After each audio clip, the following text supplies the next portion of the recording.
Reserve time.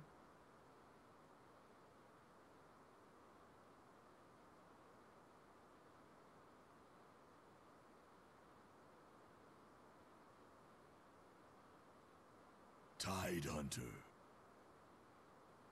Radiant team pick.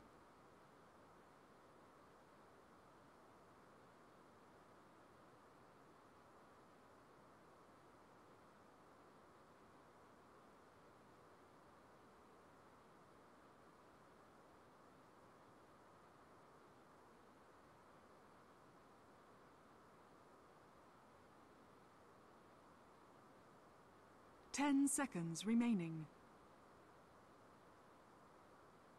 5 seconds remaining. Reserve time. My microphone is muted. Sorry about that, guys. I am really bad at everything, but I am here now, and that's why Blaze didn't hear me. Sorry, Blaze. I was kept on saying your mic wasn't working, but I forgot to unmute myself. I'm an idiot. No problem. Well, I guess we got our little intro going. So looking at the matchup here, Shadows of the Path versus Union Gaming. Looks like, at least in terms of Dota 2 Lounge, the people are running at 66 to 34. Pretty close as far as that goes, because of the fact that like both teams are a little bit, I wouldn't say unknown, but unstable would be a better word. Shadows of the Past has changed up their roster a lot recently, and Union Gaming haven't really proved themselves on a consistent basis. They still have taken top tier teams down occasionally, but it's been rough runs for them, and they definitely need to show that they can not only bounce the lower teams, but also take consistent games off of the more difficult ones in the NA scene. So we'll see an interesting draft start out with the Wraith King, which we usually don't see very early on, but Shadows Past, they ran a split push style the last time we got to see them, and obviously are looking for something a little different here. Yeah, and I was trying to mention what you did before with the cliff jungling Furion, and I was getting into a good rhythm, and then I was like, oh wait, you know what? It's funny. Blaze is really not responding to me. Forgot to unmute the mic. Well, it's first day kinks being worked out here, guys, but I'm sure it'll be smoother moving forward. And yeah, Wraith King is the choice, and nice hero to have against Skywrath as a support, I feel, and against Tide. Like big AoE ult combos. If you have a hero that can live through the burst damage, the big initial punch, and then return and do battle the second time around, that's a really nice thing to have. And the Doom will be ignored in this first stage. A hero that was, if you go back a few months, there was a point where like he was just auto first pick, first ban material, but I feel like we haven't seen quite as much Doom lately, at least not so far today in the America games. Yeah, it's been shifted a little bit. There are actually some matchups that don't see a Doom at all. It's very uncommon, but some SEA teams just aren't favoring him whatsoever, and that obviously can be a surprise to see for us who see him so frequently. But it just kind of comes down to what he's up against, what he's playing with, and is he going to actually be that effective with his ultimate? One thing about the Doom is he's a pretty greedy pickup. Like, obviously, he loves to just max out his item build with the Devour and stuff like that, but it really doesn't make much of an impact in the game until level 6. So there are problems with the hero, but it makes up for just how strong his ulti is and how active he can be once he has that available. So in this case, they don't want it shutting down the Brewmaster in particular, and it is going to fall away, just not initially, as you mentioned, Skywrath and Tide being prioritized. And now the Viper. So we see one of the, I guess I'd call it like the 3 main tanks that are in vogue, the Viper, Death Prophet, Razor. One of them slips through, so we get another heavy dose of him, but... And I'm curious to see where Shadows of the Past go from here. Generally when we see this Wraith King pick, you like to pick a... We see teams that like to pick another really strong roaming support, and he's a great setup stun. Skywrath is a nice partner for him, but obviously Union have already taken him, so... I'm interested to see what they pair with him, and there's always that outside chance of the core Wraith King, but especially against Viper and Tide, I'm not feeling that at all. Anchor Smash is going to ruin you. You can be kited easily by all the slows the Viper brings to the table, so... what do you think here, Blaze? Is there a support that jumps out at you to move around with this Wraith King?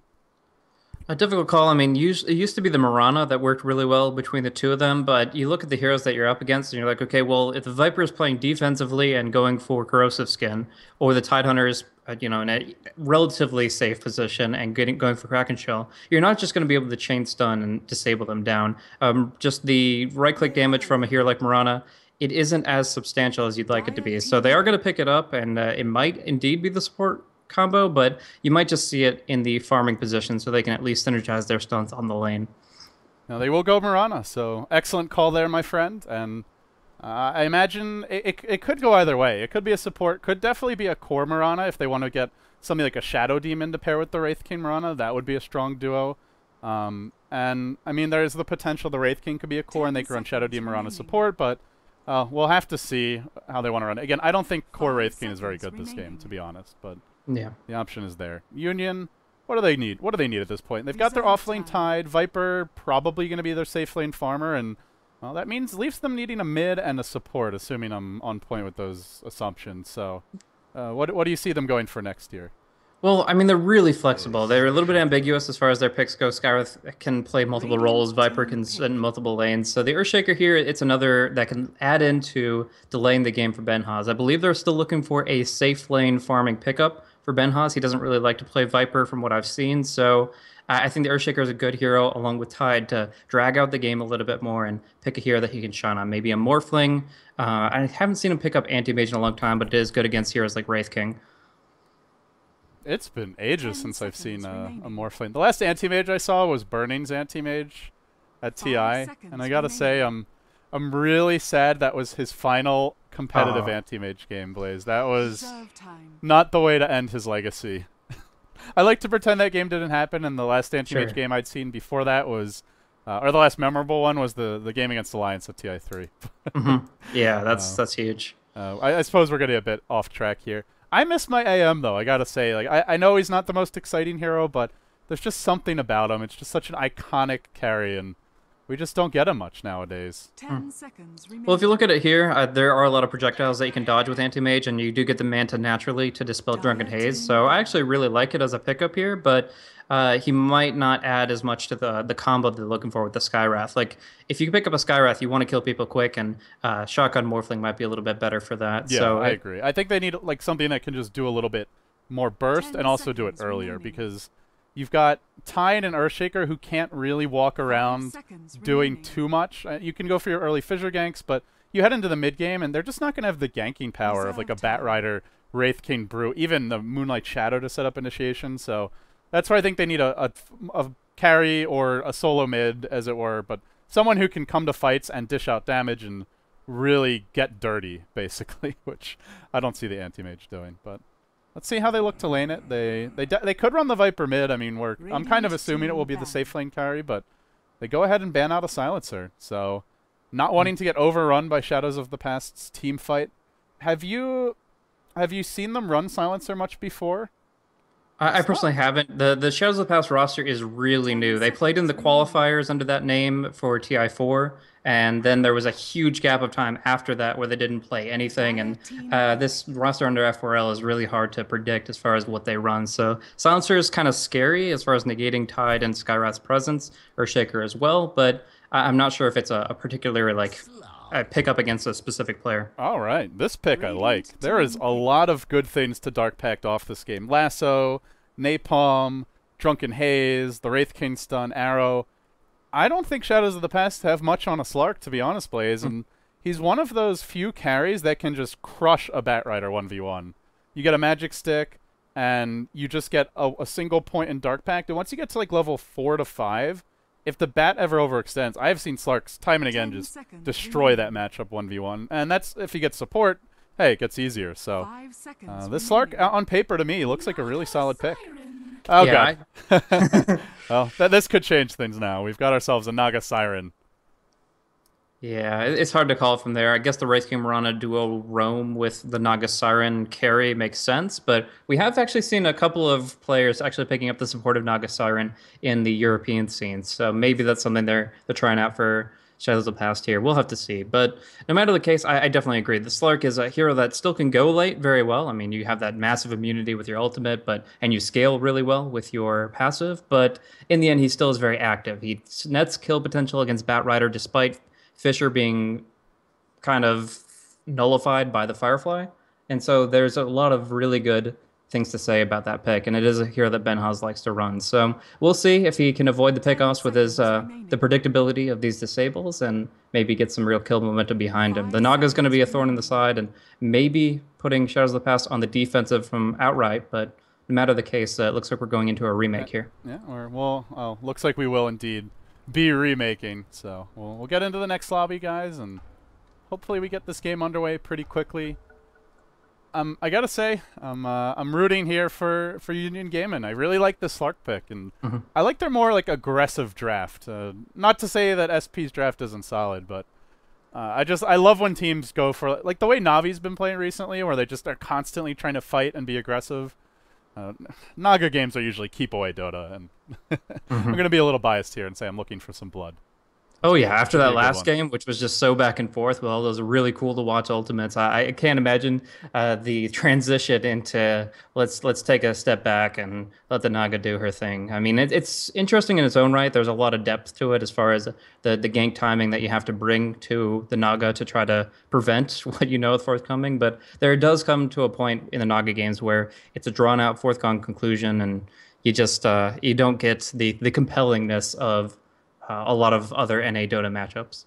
And, well, on that note, guys, we've got a moment here. We can take a quick look at our standings, though they have not been updated with today's games yet. E.g., Navi US, I believe both 2-0 after their wins today.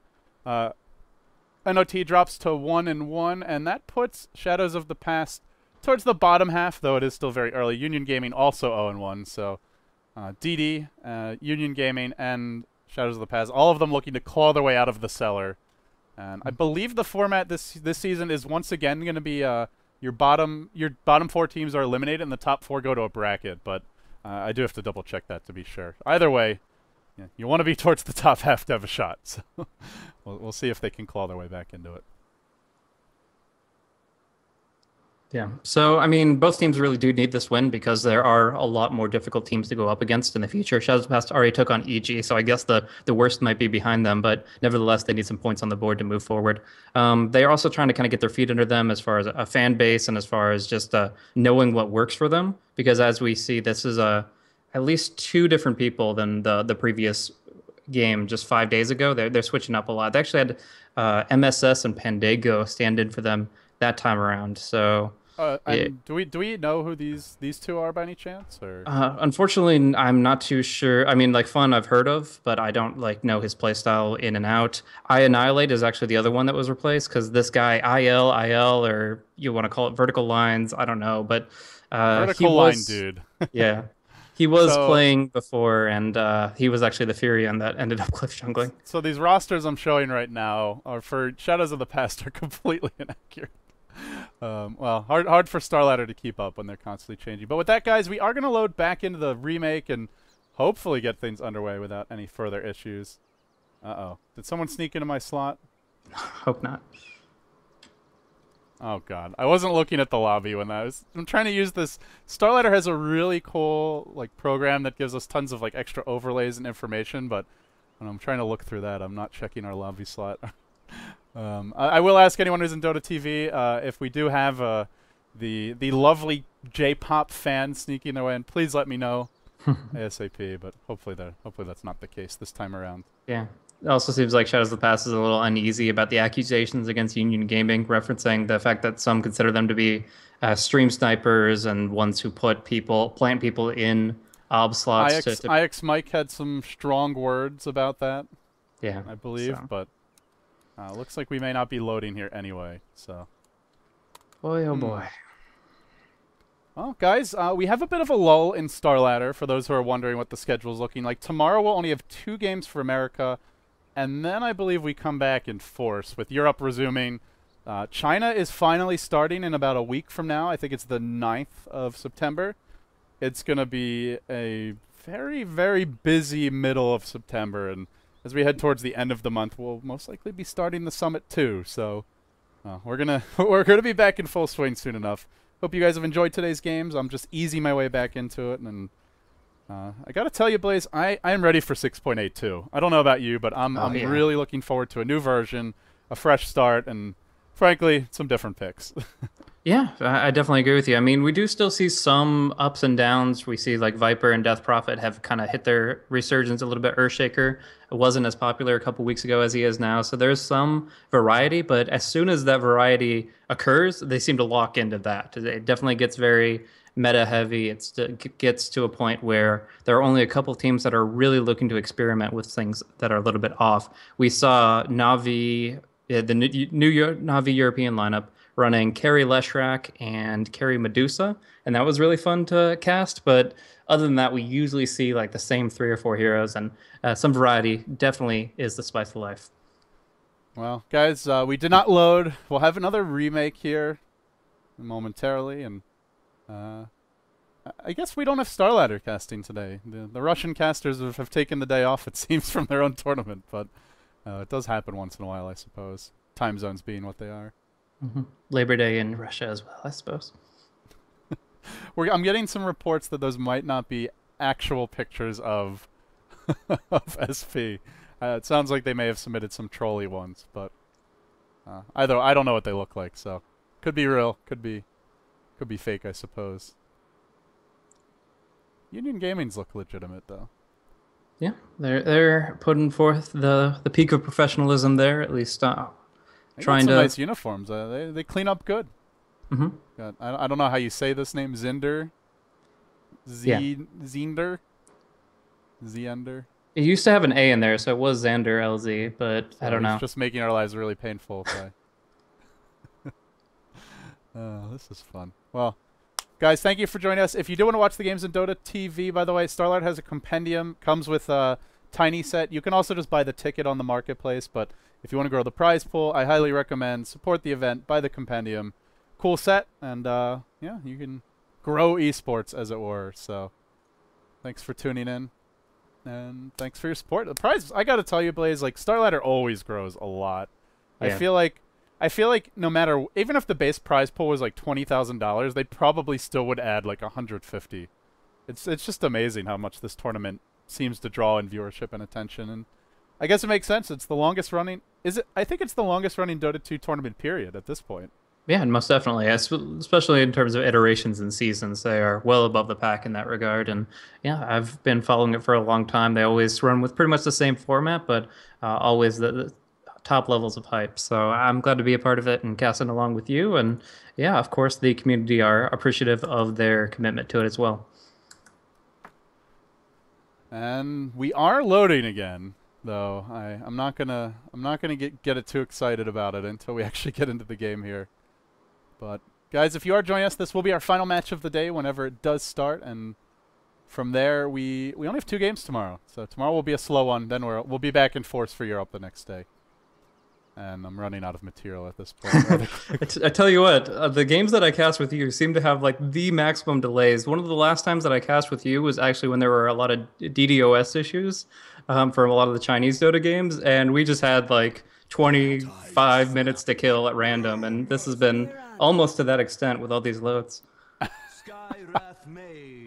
I'm seeing some tweets that Narok is tweeting that is not what his roster looks like. So I'm not sure who loaded these pictures into the Starladder broadcaster client, but apparently they're fake. I guess that's, if you want to submit updated pictures, by the way, tweet them at me, Narok, or if anyone is listening who's his friend, and I will send them to Starladder. But I'm guessing they either just randomly took pictures or someone on your team was trolling. Well, you pay the price as a result. But here we go, guys. We're finally underway. Teams loaded in.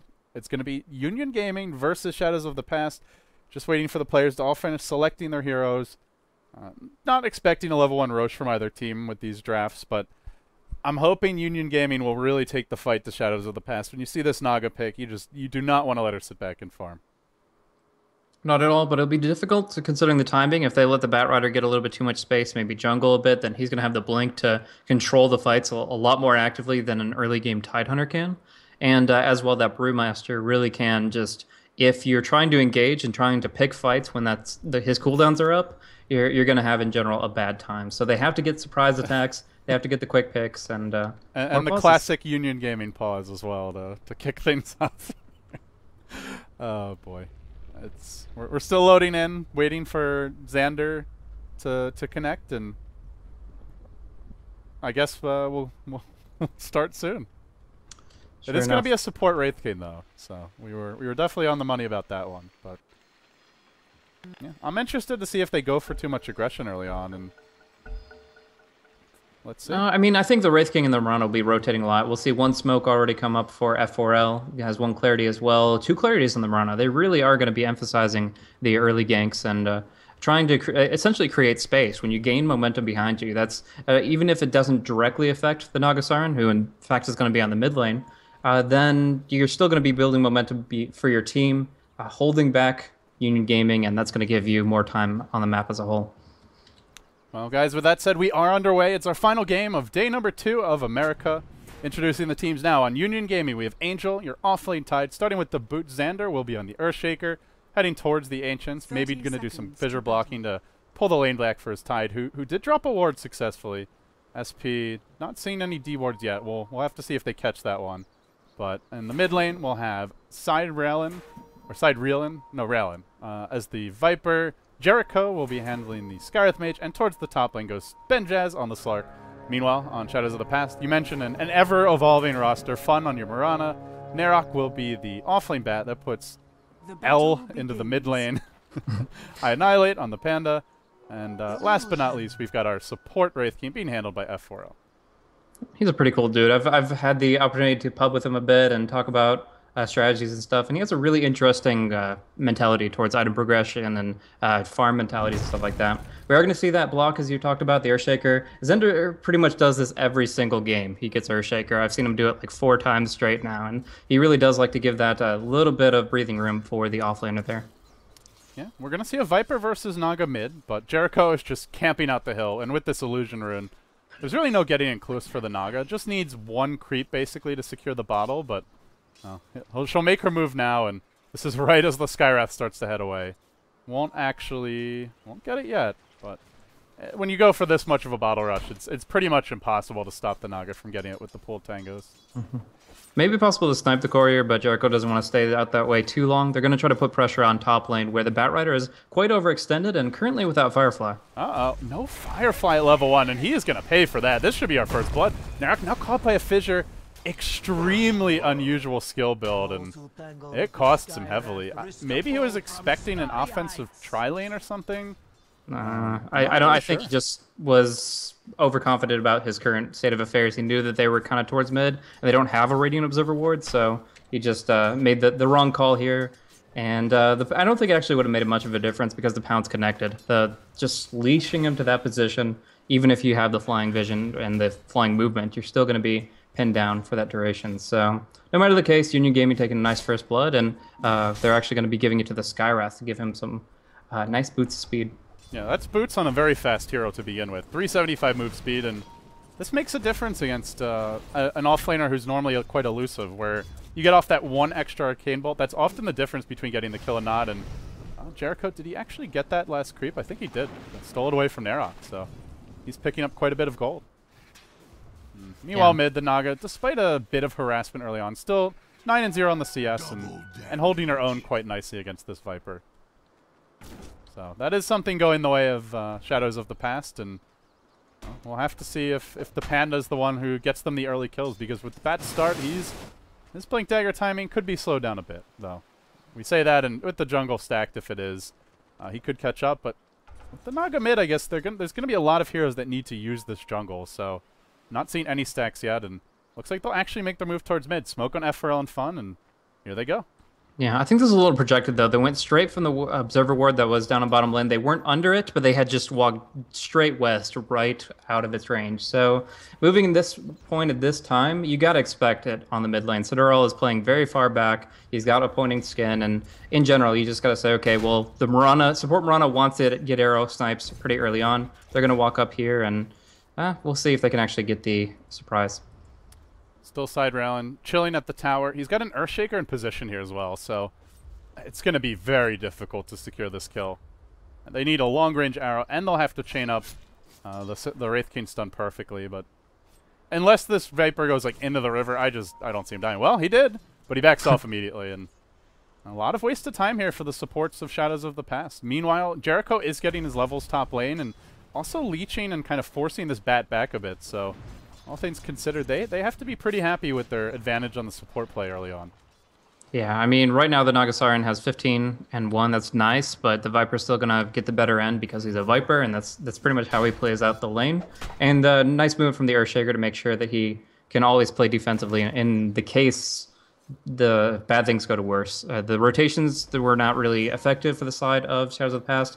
Their stack on the central camp finally comes through. That's for Batrider there. He would have a triple, but I believe the they actually Race King missed it. They mixed the big stack though, so they only get one off, and we're at a point in the game where they could basically have 2 quad stacks available, and even if it's the Naga who takes them, both of these heroes use that jungle farm well. So top lane, they want to go on Narok, but he gets off the Firefly. I'll make his way over the Fissure, and they're just not going to commit to that. It's not only like wasted time on the supports, but it's wasted time on the supports in a game where they can really, their carries or cores can really benefit from the jungle farm. Like some games, they're just, your cores can just win their lanes. They don't need the jungle catch-up, or they just don't use the camps well. But this is not going bad. It's a big investment for them to go for those ganks and not secure them. And then missing the 2 stacks is quite unfortunate. Interesting build from L here in the mid. Like, he's actually going for Mirror Image over Riptide, which is something you don't often see. But in this case, he definitely wants to get the last hits on the mid while he's farming out the jungle. I think he's actually losing out on experience, though, by making that decision. Like, there's a lot more experience to be had in the mid than just from one Centaur camp. In either case... He just wants his bottle, I guess. He was pretty low, but now it looks like he'll try and come back in the lane. Not really the most efficient start for SP, and oftentimes where we see the heroes like Naga or Tinker, the biggest thing that you want to keep an eye on is just how efficient they are with their movements, their stacks, and their early farm. Because the heroes snowball, but if you take a while to get rolling, then you might not just get your next core item in time before Union Gaming come to fight. And they're running a lineup that will take fights in the mid game. Pretty much every hero is an excellent team fighter and just general ganker in the middle stages. So I think SP are, despite not losing towers or anything yet, they have their work cut out for them as the mid game starts to approach. Batrider rotates to the jungle, exhausts his full mana pool, and he still only comes up with about 900 gold. It's quite a bit below what you would expect at this point in time, but at least the Naga's able to take advantage of stacks a little bit, riptiding things down. Again, it's not maxed out, so it doesn't clear as cost efficiently, but as long as he keeps bottle crowing, he'll have the mana to keep that moving. Anyways, we're going to see Angel has stacked up the Ancient Camp quite a bit, missed the first couple of minutes, but has made up for it very recently. And one more point in Anchor Smash, and he might actually start making his move on that one.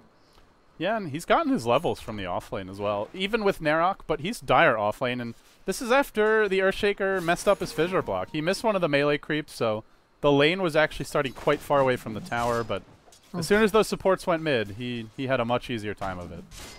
One creep escaping through isn't the end of the world, though, because it does allow it essentially one creep to be involved and the other one's not. It dies immediately, and it's kind of the same as a Lich popping a Sacrifice or Demonic Conversion. You take one creep out of it, and the 4 versus 3 still pushes the lane towards him.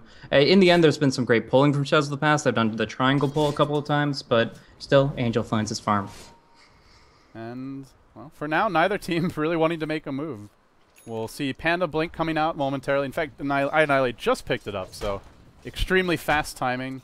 Has the split ready, and on the back of that, with no Ravage yet up, great time for SP to try and force something. But they have to find a hero to force on first, and Tide will poke his head out. Arrow, thinking about it. Fun. Hasn't let one loose yet this game, so might be feeling a little cold. He'll try to get this F4L stun off. He's just in range. He will find it. Now a long-range arrow. That comes through as well. Remember, there is Kraken Shell, though. They'll need this clap to come, and they're going to wait until he's just about to fall. Nicely done. Oh, wow. They will secure the kill. Now the split, and Xander actually TP'd into this one. He's going to drop as well. They might even lose the Skywrath if they're not careful. Earthshaker down. Fire Panda still alive. One more boulder toss, and the follow-up stuns could be there. There's no mana right now on the Wraith King, but they have the arrow anyway. They get the kill. 3 kills going the way of Shadows of the Past. What a disaster for Union Gaming. 2 of those completely avoidable. Yeah, we're going to see the Viper Strike come out onto Fun. He does have the leap, but can't get to the high ground. Just going to try to run it out, but the dot takes its toll, and Citadel will be able to pick up that last kill. So we do see Jericho also closing in on the Brew, but with that blink, he's perfectly fine. That was just such a critical mistake from Union Gaming. Going in, they went 3 TPs all at once to try to get there, and then the first one was canceled. So the 2 that got there were kind of dragged out. Earthshaker dies very quickly to the split, and yeah, Shadows of the Past pull ahead very nicely. I wasn't sure if the Blink Dagger was going to get its real return of investment as quickly as they needed it to make up for the fact that Nagas had a tough time, but certainly did there when they got not only the Tide, but multiple kills on the board. Yeah, and now they're going to pick up a haste run on their Naga, so she's finding a little space to farm, actually opting for an Aquila into a Drums, which I guess the most common build is probably the one that Arteezy popularized, which is just boots, your Quelling Blade, you get the Aquila, and then you go straight after the bottle and Aquila into the Radiance if you're left unchecked. But this is a little bit more of a mid-game oriented build, feeling like with the slower start might have to get involved in some of these fights. We'll see if he has the opportunities. Bottom lane, looking for Angel. Still no Ravage. He's so close to it. He's 64 experience off, but he won't find it. Just keeps on getting critted down by Annihilate, who has a blink forward. Annihilate, though, won't commit to that one. As did not have mana for a follow-up clap, but with the bottle on that it's on its way, that ain't going to happen again. Yeah, fortunately he will survive, but just being in that circumstance in the first place was a little bit awkward for him. He's still not able to really tackle that stack that he's been investing time into, and this is also a really interesting pickup. Gemma True Sight already up for the Earthshaker. I talked about how the other South American team, NOT, did not pick one up very early on. They waited at 45, 50 minutes to actually pick up their first gem, but this seems a little early. Yeah, they're not up. They are up against Moonlight Shadow, but to get a gem this early just to deal with Moonlight Shadow is rather unusual, to say the least. And it's a big investment. That's like over a third of the cost of his Blink Dagger. And if you die, you give the gem away. That is extremely devastating to your map control. But we'll see. For now, can get some early wards up, D wards up, and look to keep Shadows of the Past playing in the dark. We'll see if he gets the openings to take advantage of the gem, but I'm a little skeptical. I mean, getting Arcanes on Earthshaker is pretty nice, just so you can constantly use Fissure. Skywrath can benefit from that additional mana, doesn't have his own Arcanes, and it's not like they have a Weaver or something where the gem is really going to help you out, but well, maybe see if it pays for itself. Maybe he watched Edgy's recent SFM video and saw that Geometry Side has an 88% win rate, so you got to pick it up to win the game. I don't know. At this point, it's a tough one. If he gets picked off, it's going to be so bad. But he is going to transfer it over to an ally, and that ally is the Slark. So Benhaz at least has some good survivability with the Shadow Dance. Should be able to get out of a bad spot, but whether or not he'll make the full use of it is another story entirely. For now, bottom lane being pushed in by the Brew and by the Wraith King. 1 point in aura, the rest in stats, and they are bringing it down pretty quickly. Yeah, meanwhile, Benjaz made his leap in, but couldn't quite connect. Arrow just barely missing. I think if that hits, they might actually steal this gem away from Benjaz. There was a fit defensive fissure, but he was really in deep. Lasso was ready, and good news for Union Gaming that arrow fails to connect. But so, I mean, at this point, they're dangerously. Yeah, they're very defensive right now, and we're seeing Shadows of the Past start to regroup and find their opening. Bottom lane, we're going to have a jump here momentarily. The split comes out immediately. Going for the last hit on the tower. Will Cyclone the Viper up in the air? Will he get the last hit? Is he going for the tower at all? He's slowly working on it, but with Anchor Smash from the Tide, these pandas hardly do a thing. In fact, he's almost died, and if he goes down after using a split and doesn't get the tower, it's a complete train wreck. Warwick spins way back in. There's a Ravage ready, though. It will be thrown out on Annihilate. Follow-up can come for this one as F4L walks in. They just want to get their pan out safely, but he's now F4L being slowed down. Doesn't have his ultimate skilled yet.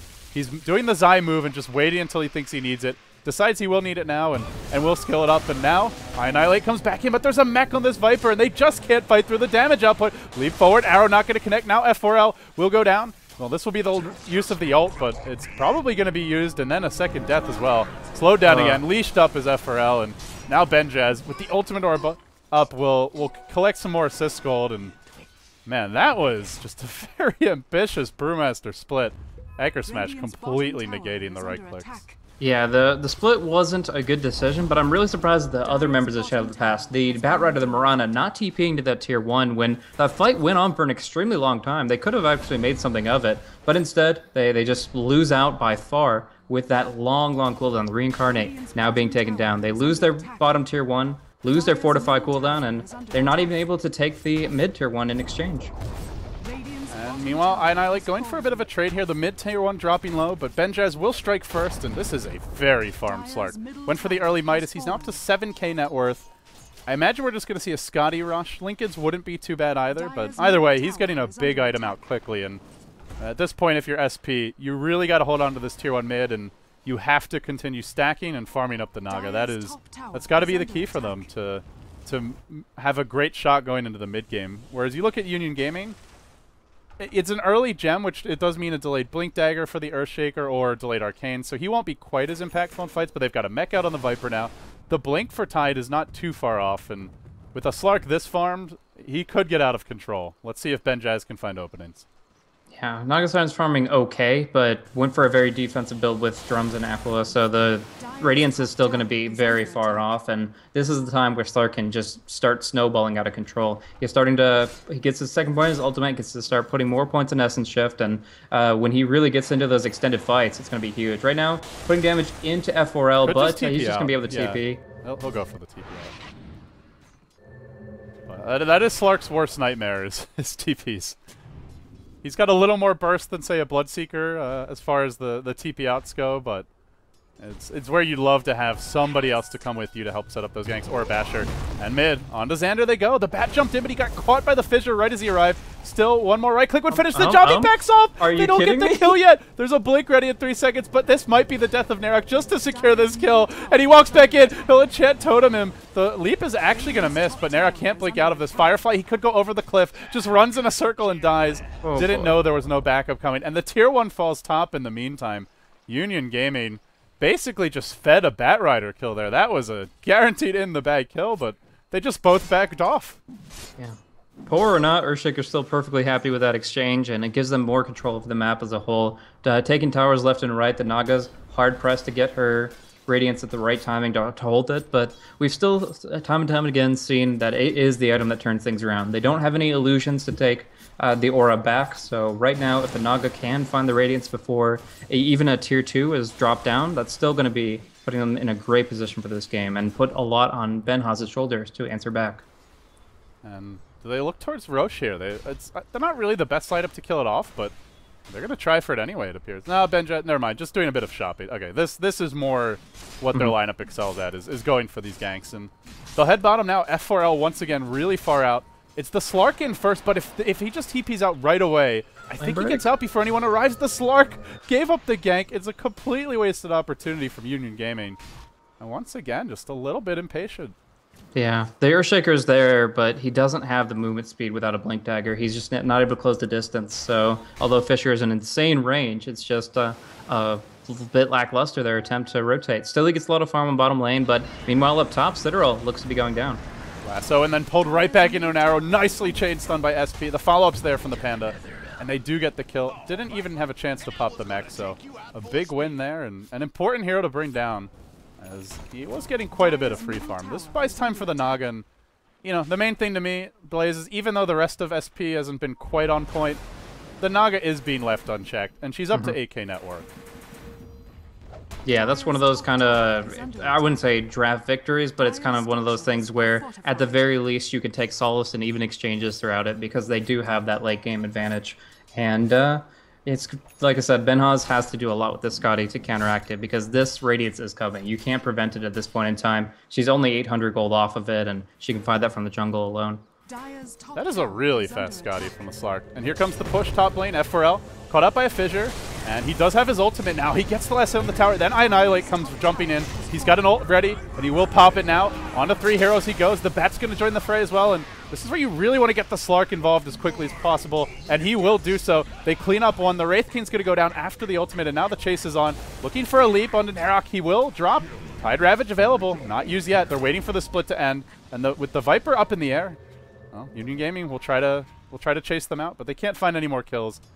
The Brew will make it away safely, and that ends the engagement. But tower does go down in the end. It's a 2-for-1, and it did take a primal split, so I suppose you give Union Gaming a slight edge there. But I mean, the main thing for me is they are creating space for the Naga, and like you said, Radiance about to be online.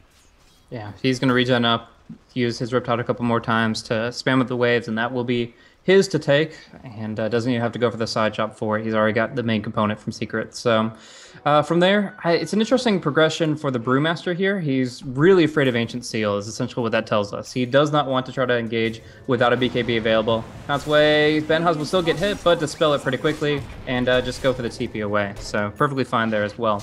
But I really do fear for Union Gaming's potential now. Even if they get Roche and get the Aegis, it's still so hard to breach high ground if there's even relatively good micro from the Naga. Can cut past waves, can just emanate that aura and make sure that the creeps are not hitting. And right now they have no way to reinforce other than the mechanism. And Union don't really have great deep push or split push of their own. They have Dark Pact, which is okay, Fissure, which is decent but pretty long cooldown, and can't kill a wave on its own, and Anchor Smash. But these heroes are just not that mobile on Union Gaming, and that's where, they're, like you said, they will struggle to clear out the illusions. And the Radiant's officially online now. Well, set the clock. This Naga is going to get big. Yeah, I mean, maybe if you go for like a Mjolnir right now on the Slark, he'll be in a position to clear them out, but oh boy. Nice Fissure to start this off, and a great follow-up with Ancient Seal. Now a song used as they try to disengage, but they pull Jericho into the middle of this fight. Does that allow an opening for Benjaz to get in? Can't quite find anybody to jump, and once again, it's a nice initiation. They get a pick off, but really, we want to see objectives being taken. And these Radiance Illusions are just making it impossible. The wave mid gets drawn back. The creeps are nearly killed off. And an Annihilate has a split ready. So if Union Gaming commits to this one, they could be ending up in the wrong end of the exchange. Yeah, even a tanky Slark is down to 700 HP just from the aura and the counter push. Now they're pretty much going to put the first hit into this tier 1 tower, and this is 20 minutes into the game. Not something you want to be saying against the Naga. SP get cold feet, and they blink out for now. Arrow coming through, and it will connect them. Benjaz beautifully placed. If they had a Blink Lasso to follow this up, they maybe could have gone in, but he actually doesn't have Lasso and used the Blink defensively anyway. So Union Gaming not going to finish off the tower just yet, but they have a Blink Ravage at the ready. I'm actually not sure if this Blink has been spotted out yet. But Angel is fishing for an opening. Another arrow and a Gush in on F4L. His ult's still cooling down. This would be an okay time to go, but they really want to reserve that Ravage for a multiple hero group up, and just not getting it yet. Still, they group and they wait around the tower. But SP do not commit to it. Naga has made her way to the top jungle. She's decided, I can't join the fight. I'll help my team by split pushing, by backstabbing, and just stalling the game as much as possible. But while she's busy doing that, Union Gaming, with a blink on Slark and a blink on the Tide just picked up from a little bit earlier, they have to be thinking about taking a fight. And a tier 1 mid, that's a good start, but you'd like to see some aggressive wards, which they just dropped, and then, more importantly, some actual fights on the back of that. Yeah, I think they need to take down the Naga Siren to actually get some key objectives, though. The tier 2s even will be a little bit too hard to bring down when you just have those illusions pushing out constantly. The Blink allows them to get close, but can they even prevent the song is the question. And without an Orchid, without They do have the Mystic Flare, the Ancient Seal, if they want to drop it on him, but then you're not using it on Brew, which is a pretty big trade-off. But how close can a Skywrath get to a Naga Siren before she's aware of their positioning against her? That's the unfortunate thing. They have to stun her with maybe even a Ravage as well as a couple of stuns from Earthshaker just to get the Ancient Seal guaranteed. We'll see if they get those openings. For now, they continue to prowl, but you got to say, SP's done a good job of just playing keep away, honestly. Haven't committed to too many fights. They'll have a mech soon. It's actually the Mirana Fun who's going for it, and has completely skipped Starstorm. So a build we see on occasion for support Miranas, not necessarily with the mech, but often with the skipping Starstorm.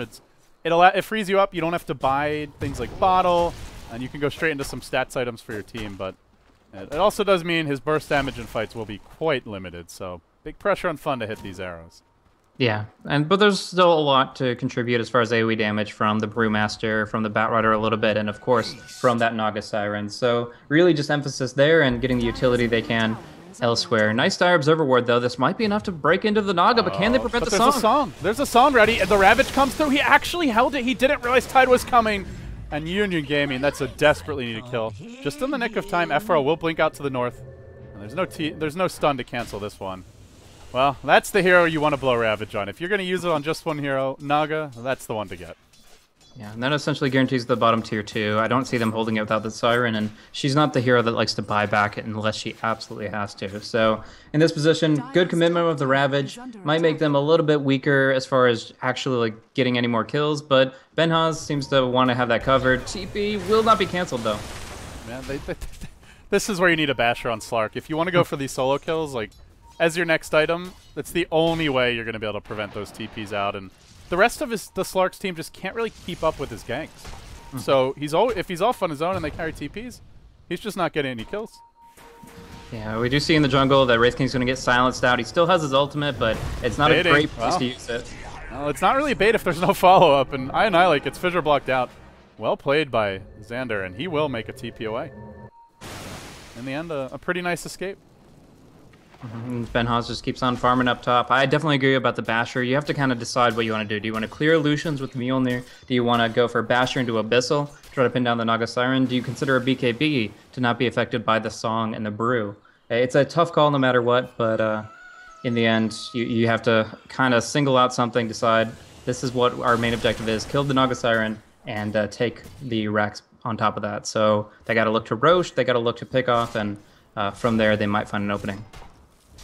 Yeah, and slowly but surely SP do get their other core items up. We've talked a lot about Naga because frankly no one else has really had a great game, but Nerok has Blink Force working towards a BKB, so he's made decent progress. The Brew, BKB now up, can go back for the Ags if he wants it, and they have really nice support for this Naga. Like, even if she does get caught, I'd say in most team fights, you'll have some good ways to disengage. And once she gets that next item, Song is not going to be such a guaranteed kill. But bottom lane, Xander gets caught out, Force Staff in, pulled back into the flames. There's a lasso here, and well, he'll drop low. Not dead yet, but just bought the blink in the nick of time. Had the extra 5 gold needed. Meanwhile, in the river, Jericho on the run, and F4L will try to finish him off. Clap, is it in range? Is it in time? It is, but it's not enough damage to get the kill.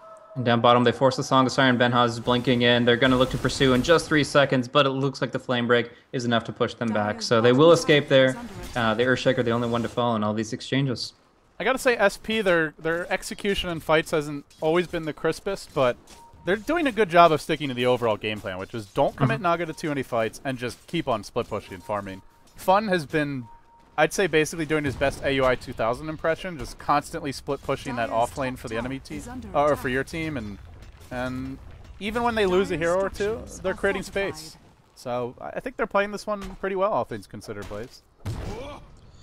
Yeah, so now it's coming down to not just pick-off Dota, but a little bit of a real team-fight Dota, because we do have the Maelstrom up on the Slark. They can try to push out directly through a lane. You can kill off the illusions pretty quickly before the Heart of Harass comes out, and that seems to be on their docket, because like you said, he has to kind of choose between different progressions, and the Basher's not here. So he needs to be fighting with his team, because he obviously can't solo kill anybody with a TP scroll, and we'll see how it kind of goes from here. It's also a good farming item, so he'll be picking up his next thing, using the Midas, using the Maelstrom to kind of just keep it active on the map. Yeah, I mean, I guess you'd say it's more of a late game build, to be honest. Like, focusing on deep pushing means you're trying to basically deal with the Naga split push and take it past that point where you're looking to engage. So we'll see if Union can take this late. I don't think they're the best late game lineup, to be honest, but they do have some pretty good team fight, and if SP make mistakes and get caught, then they could turn it. But this is not really what their draft wants to be doing. Like, countering Naga split push, basically reacting instead of dictating the tempo is, it's already a strategic loss for UG. It's a difficult call to make, though. I mean, with the Naga Siren being only level 14, her respawn is quick enough that she might not even be forced to buy back when she does get picked, and then she's going to have the Song of Siren available. Of course, with that, the cooldown is longer. Right now, it is going to be a 2-minute cooldown instead of 1-minute cooldown, but if they do pick her off, they want more to bring to the table. They want to have quick wave clear, they want to have this Aegis, and they kind of want to brute force it while Naga does her thing. Union Gaming will take a free Roche. It's not contested whatsoever by SP. On paper, they are a really good Roche lineup in terms of attempting to contest it, but with the bat and the Song, but just don't have the map control for it, so they'll split push instead. One illusion towards the mid, another top, and well, the lanes are not going Union Gaming's way. They get Aegis, but my question is, what do they do with the Aegis? Because I don't think just getting it and denying it to SP is good enough. We'll see if they find an opening, though. Yeah, I think they can actually take tier 2s with this since the illusions aren't too tanky right now. Naga Siren is going for a Manta buildup, so they can clear those out and just force down one tier 2, but we'll see what they get in exchange. Right now, Fun's looking for an arrow, cancels it thrice, and it's not going to be coming through, so in the end they have to decide. They take the top tier 2, that's fine, but can they actually get the pick in mid? They need a third hero to get this kill, and they are bringing the brew, so with him I think they can get it, but Annihilate blinks in, unfortunately. To the south goes the Tide, just escaping the net, and tier 2 will fall top as mentioned, but Union Gaming go for a tier 2 of their own. They'll work on this tower bottom lane, and it's a rather slow going. None of these heroes excel at pushing. Nether Toxin, okay for bringing down buildings, but definitely not on the level of a Naga. So SP say, we'll go top, we'll go mid, and we will D-push and go for some trade. As Naga is about to go back bottom and stop any further pressure. Going for the Echo Slam initiation, the Fisher comes through as well, so they will pick off the Bat Rider, but the Mirana Leap might be enough. Yeah, no stuns to come through, Fun's fine. And they do get some chip damage, they do force the retreat, but the big thing I gotta look at here is the fact that that tier 2 fell so easily during that time span. There were no illusions on the field. It's very difficult for the Naga right now to manage her mana and continuously spam, and she has to make sure that she's not too far away from the base and always thinking defensively, how to drag out the game longer and longer, and then when they really want to get aggressive, going for a smoke movement with the whole team. Right now it's kind of, we'll do a little bit of the split push, we'll do a little bit of the defense, but it's not enough to take the better end of the exchange when it comes to Union Gaming's movement right now. Slurk coming out with a Mjolnir in the end. Hell, you know, it goes on too much longer. You've got F4L picking up a plate mail and working towards an assault cuirass. They've got items on their other heroes. It's not, they haven't all completely been shut down. And this is really the beauty of carry Naga. Like at first, she needs all the support and all the help, but eventually you just get to a point where she's creating space for the team. She pushes out all the lanes. Your team can go farm their jungle, maybe find a gank. And you can leave the base if the enemy team doesn't have enough deep push, which UG just, you mentioned with the Mjolnir, it's better now, but it's still only one hero to deal with 3 lanes being pushed in pretty much constantly. Yep, we'll see. I mean, Slurk is still an amazing hero in the later stages, but he can't do it all alone. We need big Ravages to come out, but with the Blinks on cooldown from all these Radiance burns, it's difficult to guarantee it. Either way, they have taken more off the board in the past few minutes than they have for most of the game, so taking these tier 2s, not going to get denied. Just short on the base damage, that Bat Rider nerf. Yeah, that makes the difference there. Naga, unfortunately, doesn't want to risk getting in close for that one, and in the end, it is some extra gold that Union Gaming certainly wanted after all their commitment to the mid tower, but still, it's an even game on paper, and I am curious to see if either team is able to find an opening, because it's been quiet plays. 7-9, 31 minutes in.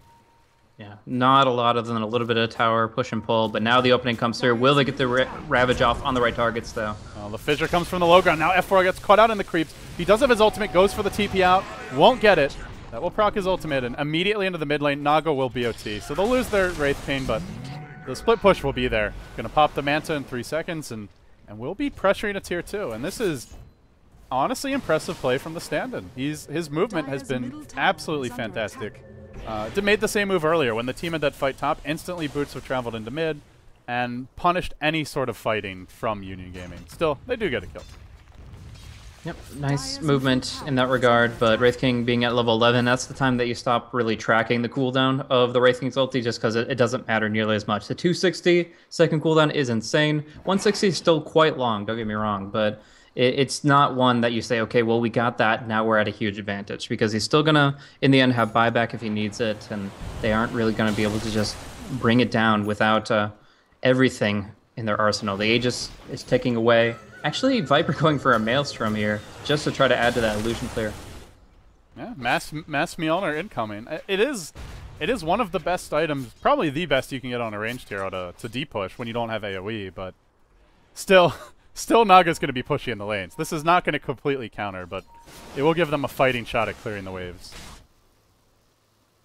And I'm wondering, are we going to see a Basher for Benjaz? What is the item here? But despite his great farm, I still feel like he hasn't actually done that much. He's 5-0-2, but most of his kills were pretty early. He has been just farming for the past 20 minutes or so.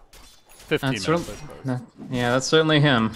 He loves the CS as much as possible. He's actually 280 against Naga's 364. So he is really racking up the points, but in the end, he is going to be 6-slotted eventually. He's going for BOTs now to try to delay, to give him open up one more item slot, but I guess it's going to have to be a BKB to prevent the Songless Siren. It's that or an Abyssal Blade to really just hammer this one home. Well, he's still thinking it over, and we'll see what he goes for next. Your Mirana is hiding in the trees and fun. Might get caught. Xander's in there, boy. and he actually finds the Mirana. Didn't TP out. There's an Echo Slam available, and they will blow it to secure this kill. Has a leap away. Isn't using it. Now leaps. TP available. Scarith Majel just off the mark, barely missing him. Oh, Jericho. Boy. It looked like it was going to be good. But Union Gaming, not sure how they found the Mirana there to begin with. It seemed kind of random to scout, but and on top, they do have a lane ward still. She'd been gone for ages. But they can't get the kill after all that. That's frustrating. Deny comes out from Angel. The Naga Illusion's not able to finish that one off, so at least taking some gold off the table. But yeah, it's just the TPs have really been what keeps Shadows of the Past in the game. They've been dodging so many bullets, and Union Gaming, they want to net a lot more kills than 10 by 34 minutes into the game. So just kind of the full disengage, song or not, has been really favorable for them. Did you see that? Yeah, very close. Does it follow you when you TP? I don't believe so. I know some things do. Like Shackle follows you pretty much everywhere. But looks like it won't. In the end, does make his way out, the Viper, and just not a whole lot going on in this game, honestly, man. It's just, you know, Naga pushy in the lanes, and Union Gaming struggling against it, to be perfectly honest. Yeah, you look at the minimap, you see these X's and O's moving back and forth. You see like a football play laid out, and you're like, okay, well, where we're moving here, we got the interception, but the problem is these illusions are of no consequence whatsoever. You find them, you kill them, then it's a minor nuisance to the Naga that will be alleviated within 40 seconds time. So it's a basher. We got ourselves a ball game now, Blaze. Benjaz, BOTs, basher, and blink. This is where he can actually find some kills if he gets his bashes off. This could spice things up a bit. I'm looking forward to some action. Definitely. Had one kill in about the past 8 minutes, but at some point it will get bloody, and we're just kind of. I still see the song being so prevalent though, because you can now manta off the Skywrath Silence, so you only have like 2 hard stuns that you're going to be in range for. They're like blowing up illusions. They're just doing what they can, but when it comes down to focusing this one down, they either have to be the ultimate bash lord to get the first hit bash and get in range for the stuns, or I really just don't see a way to prevent at least a song disengage. Yeah, they'll have, like you said, have to chain absolutely everything perfectly and probably get 2 or 3 Earthshaker stuns off, maybe 1 bash to get the Naga kill. And there's a lot of other reset tools for the team. Like you've got Flame Break to push them away when they try to jump in. So in theory, Union Gaming can kill the Naga, but in practice, that is going to be very difficult. They'll still work on a tier 2 top, and they do have a mech, so they may actually get a tower as a trade, while we see our Wraith King, as well as our Bat, looking for a similar tower of their own in the tier 2 bottom lane. And the first one to fall is the top. Naga is in the base. She is sending illusions out a bit to try and stall the push, but she's not actually out there. Has BOTs ready, but for now is holding the base and holding the high ground. Actually, starts running towards bottom, leaves the illusions top, but they're quickly dealt with. And Union Gaming have found their way in, and they're not going to stop. It looks like Benjaz just keeps on pushing forward. Arrow coming through, not going to... Oh, it actually does. It finds Xander all the way buried in the trees. Maybe a bit too far to engage. Angel still sitting on his ultimate. Lets the Ravage fly, but Annihilate could get a split off. Do they get a bash? Do they get a bash? No, he splits at the last possible second. Oh, that was so unlucky. Just gets it off. Now fun. Well, he's trying to run here. Your Slark's still standing strong.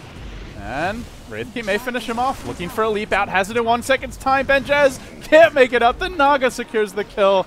Oh, my kingdom for a bash. Didn't get it. Now they're going to pay. Jericho trapped in the trees. No TP out. Nowhere to run. He'll fall as well. It's 4 dead. It's a massacre. But the Naga is back in the base.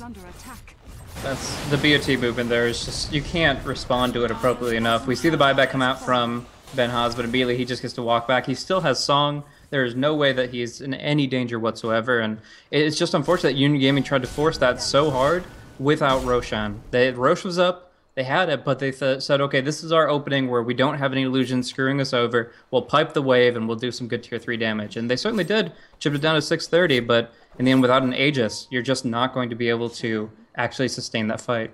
And they didn't get out safely either. That's the bigger thing. Is, you know, if they get do the chip damage, don't die, then look towards Rush, that's okay, but they just gave up a real platter of kills, I guess is the way to put it. And our Slark is just not feeling impactful in that fight. Benjaz, he just melted to the Naga, and even the Wraith King is going to pack a punch now with the crit starting to be leveled up, Mortal Strike level 2, and Assault Cuirass. The whole team's going to start hitting hard pretty soon. So you think Benjaz is going to be selling the Midas for the Aegis? I mean, who else is really going to carry it? I guess Viper can, but... Viper did last time. That's the only reason I'm asking. I don't know. It's kind of... I guess it's a little bit less efficient to sell the Midas, but I just don't see Viper winning them this game. Like, to me, it's got to be the Slark who snowballs. Yeah. Especially against Naga. I mean, even with this Mjolnir, the illusions are at that point of just being too tanky. And there's a Song. They could go for an Aegis Knight, but just a bit too late. Didn't actually attempt a Song, and Union Gaming, they needed that one bad. Mostly just to prevent the SP from getting their hands on it, but let's see. In the end, it does go the way of the Viper, so no Aegis on Slark. Yeah, and that obviously, like you said, he dropped really quickly in that earlier fight. I mean, there's no Diffusal Blade. Oh, there is, actually. Noxarn has Diffusal 2 up, so she does pack a real punch when she gets those right clicks off. Didn't go for Butterfly, which is a pretty common item for this stage of the game. It really accelerates your split push, but I guess with this has plenty of ways to deal with the Skywrath Mage Silence and just a little bit more lockdown potential if she ever finds anyone on their own. Yeah, at this point I think you sell the drums and you get like a Daedalus maybe. Like you get so much damage from that, but the Butterfly is good too.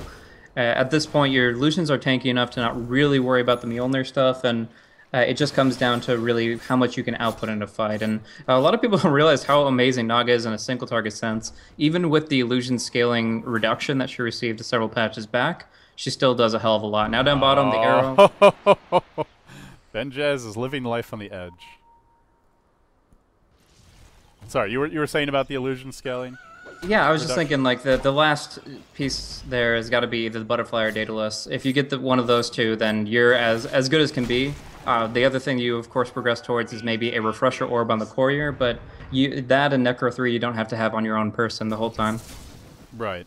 Yeah, and there's still a little more room for the Naga, I suppose. There, she's pretty much got that last big item on the hero, but we'll see. Wants to save for buyback first, obviously, but I'm more interested in the other hero's progression, to be honest. You've got F4L, next item, not that far off, and almost has the level 3 ult, which is probably the bigger deal. It's just the worst to play against Wraith King when he's got the 1 minute cooldown ultimate. If you don't focus him and he gets off 2 ults in one fight, I feel like you just never win that engagement. Especially not as a support. Like, this is not the hero you want to be focusing. Yeah, and that will guarantee the aura for an extremely long period of time. The AC will take effect, and yeah, the Diffusal mana burn is actually physical damage too. So you got a lot of deeps coming your way, and you have heroes that are still only sitting on 6 armor, like the Skywrath Mage. He's got Tranquil Boots, and that's all that's really bailing him out. His agi gain is pretty bad, and it's just not working out.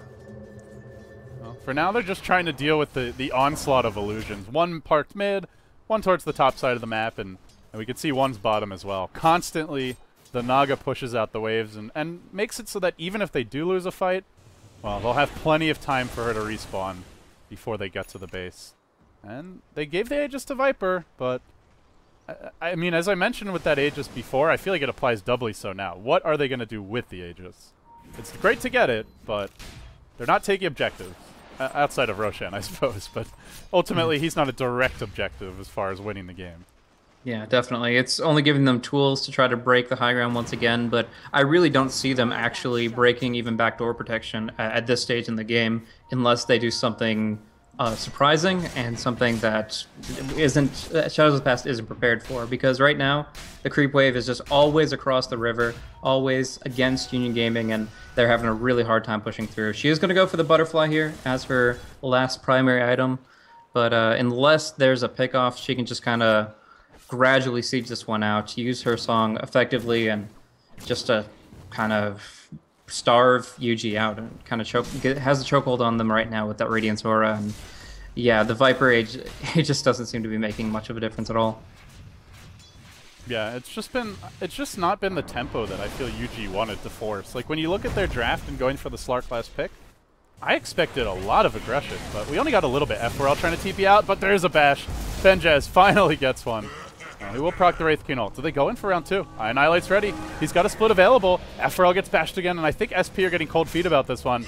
And they will let F4L fall. They really wanted to go in, but then they changed their mind at the last second. Yeah, but given their current positioning, is that really even the opening they need to try to break through? Right now, there's the real Naga Siren pushing in on bottom lane. The Aegis Viper is put on purely defense, and you can't really make use of that second life. You can just kind of frustrate the push, but you're not actually pulling ahead at all. We're going to see Benhaz start to get a little impatient and maybe even go for like a 1 versus 3 play, where he's just going to try to do what damage he can and rely on that BKB to bail him out. Yeah, he does. I have seen him like face Echo, and then the initiation. They're focusing on Annihilate, and they blow him up. Beautiful jump in from Xander and Benhaz, and much needed, honestly. Just finally getting a little momentum and aggression headed their way. Still, though, the plague is upon them. Mid's pushed in, bottom's pushed in. Illusions are streaming here, there, and everywhere. But I suppose in good news, they haven't lost their base yet. No? There's always that to look forward to. Definitely. Still something holding back the Naga Siren, but when she picks up things like Refresher Orb, she can actually do really cool things like using the Song of the Siren on heroes, but just outside the range of the buildings themselves, and then using your illusions to just kind of chip away during that long duration sleep, and you can obviously double that effect when you get the Refresher Orbs. So yeah, it's going to be a long, drawn-out one way or another, but we're looking for a big pick-off. The Brewmaster was nice, but it isn't going to be the straw that breaks the camel's back. Yeah, the one concern is, though, is just misplays. Like you mentioned, Naga, if executed properly, is almost unbeatable in those scenarios, I would say, just because it's hard to win a base race against her with most lineups, and certainly with UG's lineup. And she's always got the reset button, which your team doesn't have the luxury of, especially with the 1 minute cooldown on the ult. But you blow a buyback, you die again, you get caught without one. That is where you can throw the game as a late game Naga. Still, I would rather be SP than UG right now, that's for sure. Oh, most definitely. The Abyssal Blade finally comes out for Slark, but he does buy out for it. Only has 100 reliable gold left. So there's a real possibility he won't get a single buyback this entire game. With that reliable gold at stake and the fact that he loses so much at level 24, it's pretty much him committing all in to killing off the Naga once with one big Abyssal. Luckily, the thing that they definitely are lacking is Liquid Sphere. Not great against Mjolnir Mass anyways, but it is going to be allowing Benhaz to punch right through for that stun. Now, when you get a proc on the Chain Lightning, it breaks the Lincolns, but is that the case only if you hit, only if it procs on the target you're hitting? No, it could be or secondary. If it bounces to you? It bounce even works, so it's okay. a bad item in that regard, but gotcha. It's still going to be make or break if this Abyssal does actually get to him. Yeah, that's probably a reason to skip it, and yeah, I like the BKB better in that sense. Still, though, I mean, they could just set up shop here. They don't even have to go in. Just slowly chip away. There will be a smoke attempted by Union Gaming, and then Benhaz just comes right in and starts working on creeps. He's just trying to distract them while the team comes from the southern route. In the front lines is Jericho, and Angel is ready to go. F4L into the base. Now the Echo Slam. It's only on the Naga, but they throw everything out. Wow. Will kill her off. Insta buyback. It's on now, baby. She comes back in. Ravage was expended. They don't have this for round 2. And this is an opening. There's no second Ravage. There's no Refresher. And Naga's just going to go to work now. Benhaz, good luck killing off the Naga. Needs more bashes than this to finish the job. Can't quite get them, but they did get a nice fissure. Benhaz maybe can do it a second time. This could be a dieback from the Naga. It looks like it might be low, but not dead. Stands through it all. Triple kill. And songs their way to victory. There's no lasso, though. I don't think they go back in for more. Oh my, that looked like the Naga might get blown up, but just didn't get enough bashes and didn't quite have that last bit of burst. It was closer than I thought it was going to be, though, Blaze. Definitely. I mean, that was what they were looking for, was a little bit of RNG on the bashes, just going in and finishing it off, but the Naga Siren ×2 is just a little bit too much with that heart, with the evasion, and RNG is on his side. So in this position, the Slark's down for 80. The Siege is going to come through, and there's going to be at least a couple racks falling. Maybe on the bottom lane, maybe up top. We'll see. 75 seconds is the timer here. Yeah, and if I'm SP, I am playing this one carefully with my Naga, because if she dies again, then you have a dead Naga for 2 minutes. And that's where maybe Union Gaming can turn it. For now, though, they are slow rolling it, and they're going to clear out the tier 3 bottom. Just did that a bit earlier. Now the tier 3 top falls, and they haven't been forced to commit anything. Your bat will jump in. actually clipped by a Viper ultimate, and now may go down and pay for it. Angel on the retreat out. BKB forced out by Annihilate and will continue to chase Angel down. They get the first kill, and now they look for more. Claps there. Insta buyback from the Viper. And Annihilate. Well, he blinks out, dodges the Viper strike, and may actually live through this one. Naga still is not finished off the base, has a Assault available, but doesn't actually want to use it yet. Running low on mana, just barely has the mana for it. Is she going to blow it? No, opts for a net. Angel, low, not dead yet, burning down the illusions, finish off one, looks for more, but can't actually clean up the tide. And in the end, it looks like SP will be rebuffed, though. They forced out some buybacks, they got kills, and they did lose 2 tier 3s and a range Rax. They got him on the ropes now, Blaze. Union Gaming are really on the back foot.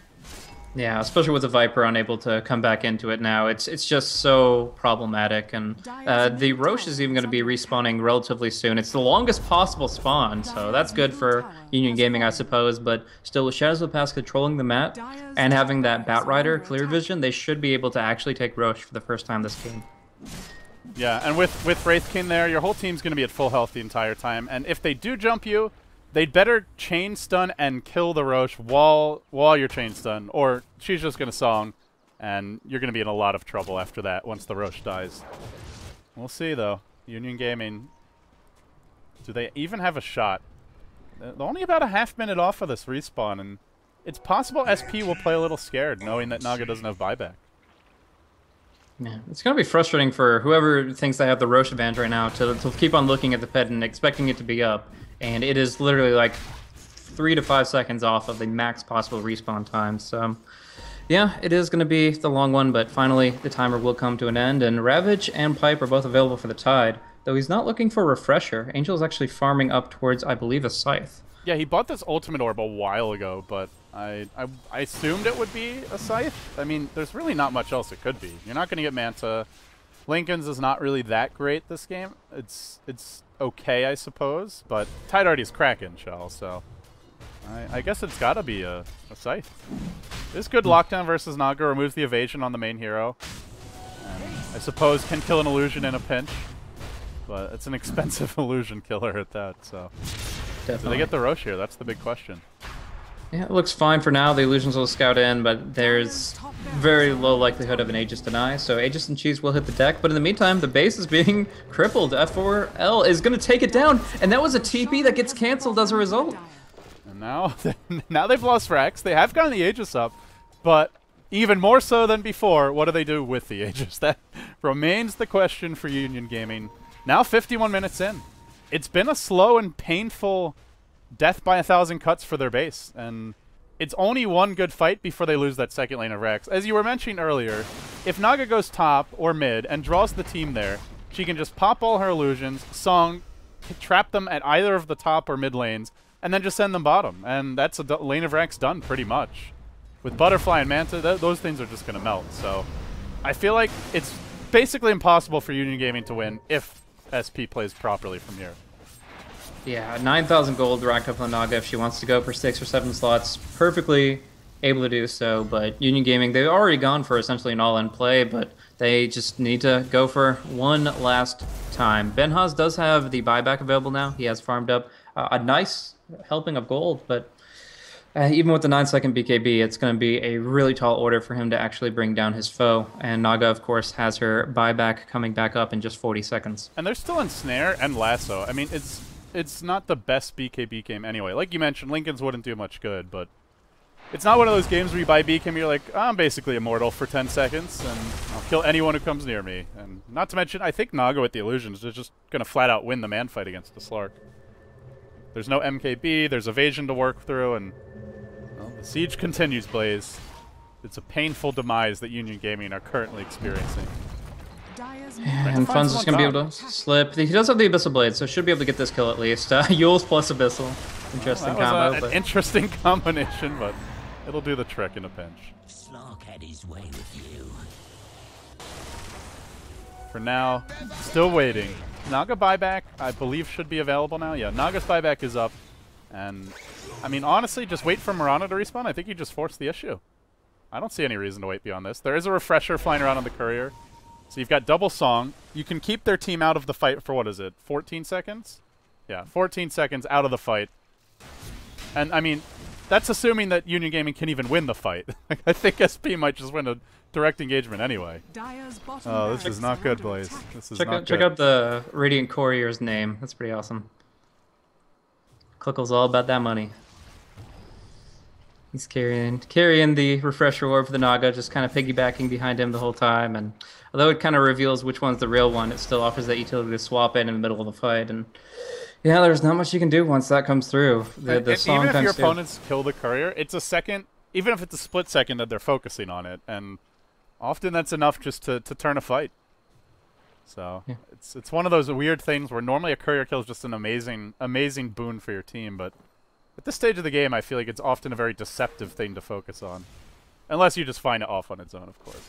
Of course. But yeah, we're going to see Tide buy out for the Scythe of Ice. He does have cheese, so there's a good chance he'll be able to live through most of the fight, but even still, there are risks of that. He really needs to make use of this Hex. Already used it, as you said, just as a casual illusion killer, but needs to make sure that it counts when it comes down to the team fight itself.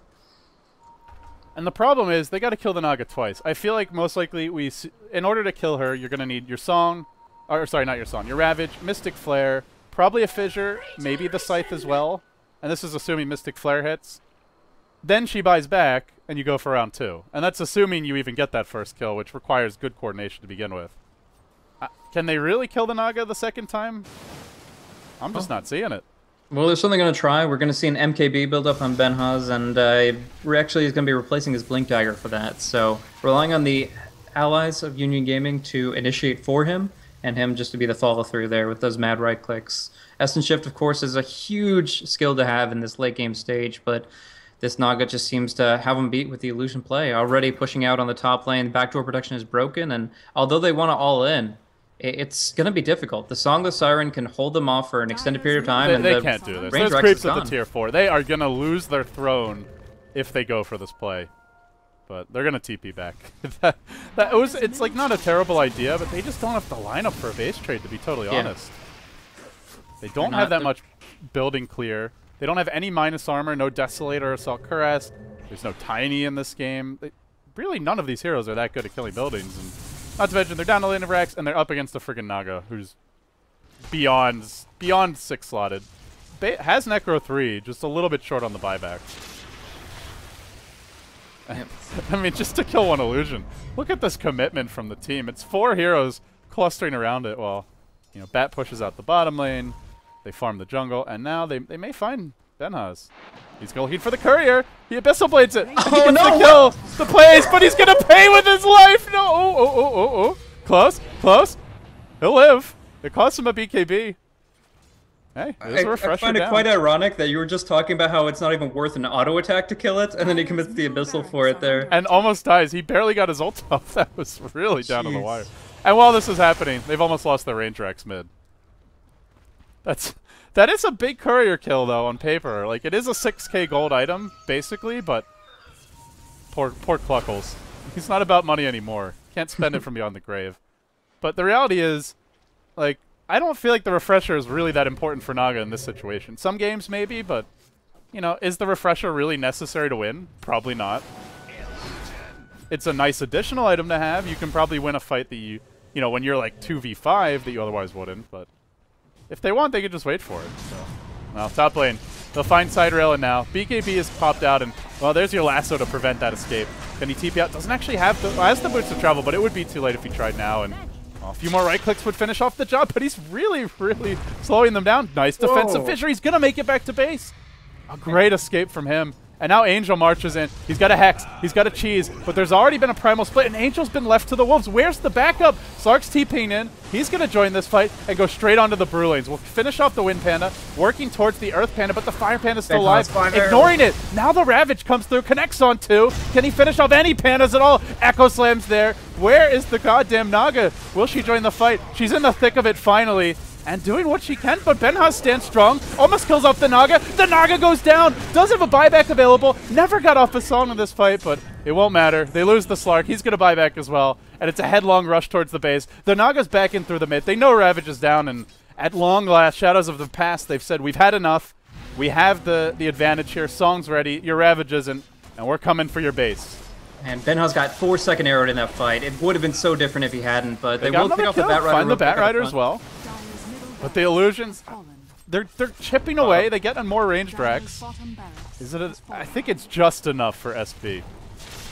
And this is going to put Union Gaming into full-blown desperation mode. They're going to go for the all-in play, and there's so much error potential there. We do see the BKB pop from the Brewmaster. Nice ulti from the Skywrath, but Benhaz, can he even pursue now without the Blink Dagger?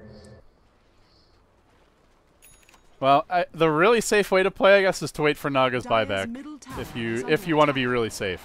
But Double we'll see if SP want to live life on the edge this time around.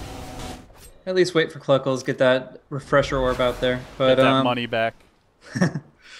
But yeah, that arrow was so huge though. Benhaz in the middle of it didn't see it coming. 4 seconds at least of being taken out of the fight right when the Ravage came through. He could have wiped the entire team in that duration, but that arrow really saved Shadows of the Past, what was potentially a huge turnaround for Union Gaming. That those little things. I Dota feel is a like game it of shouldn't be details. this close, Blaze. Like, honestly, Union Gaming they're putting up a decent fight considering the strategic position.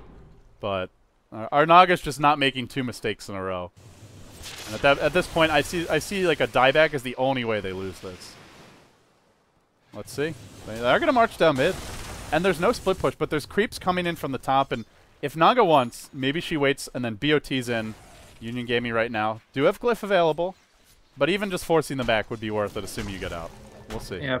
Look at this illusion in the back, though. It's in the jungle. Will it actually cut out the creep wave? No, it's just going to go straight for the one that's in the front lines, and actually does most of the damage. 2 siege creeps are here, and about 3 others, but They're gonna keep it will on be enough to pushing break into back row this. protection. I gotta say, they do not have much creep momentum here, though. They can try to break in. They have double catapult, but that's really about it.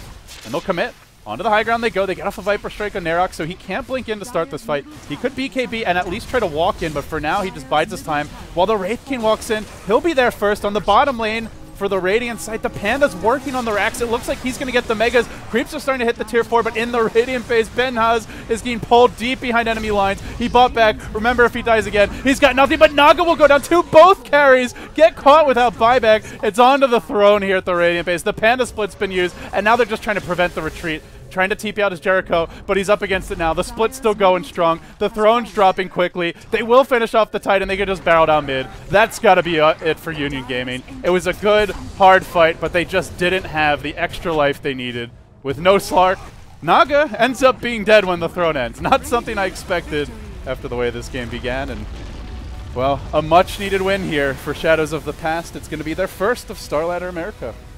Yeah, they really wanted that one. The Naga pick pulls through in the end, but yeah, like you said, Union Gaming put out, I think actually the best late game Naga defense that I've seen. Like that's the best attempt at actually taking the game away from a Naga Siren who gets 6 and 7 slotted. Like I've seen games just be completely steamrolled the second the Radiance comes through. I've seen games that are relatively close, but just Naga, once she gets a heart, she's too much. But they push through not 6 but 7 slots, killing couriers just to prevent the Naga Siren from being at her full capacity. So they worked hard, they bursted down a lot of illusions, and in the end, they get a loss at 1 hour. But it's them's the breaks, unfortunately. It's a very legitimate strat from Shadows of the Past, but maybe not the most interesting to watch. Yeah. Blaze, thank you very much for joining me. It's our final game of the day. Any shout-outs before we go?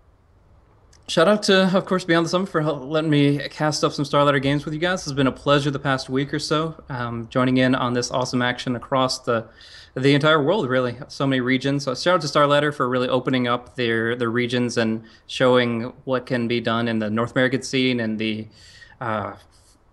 Southeast Asian scene and all these other lesser valued regions, because there is a lot of talent there that get to really show off in these awesome tournaments. But that's about it for me. Of course, you can check me out at twitter.com/blazecasting if you enjoyed the commentary, and otherwise I'll leave it to you. All right, guys, thanks for watching. Of course, I'm LD at LDDota on Twitter. Hope you guys enjoyed the cast. The VODs will be up on YouTube. If you missed the second game of the day with EG, I highly recommend you check it out because NOT really gave them a good fight. But with that being said, we come back tomorrow, I think just 2 games. Yeah, we have CNB versus SNA, and that's going to be pretty late at 2045. I believe that's EST, so late night games. And 22 as well. SNA versus DD. 2 more games for Starladder America tomorrow, and then we get back into it with Europe. China starts in about a week. Hope you guys have enjoyed Starladder Season 10. But for now, LD and Blaze signing off. Stay tuned.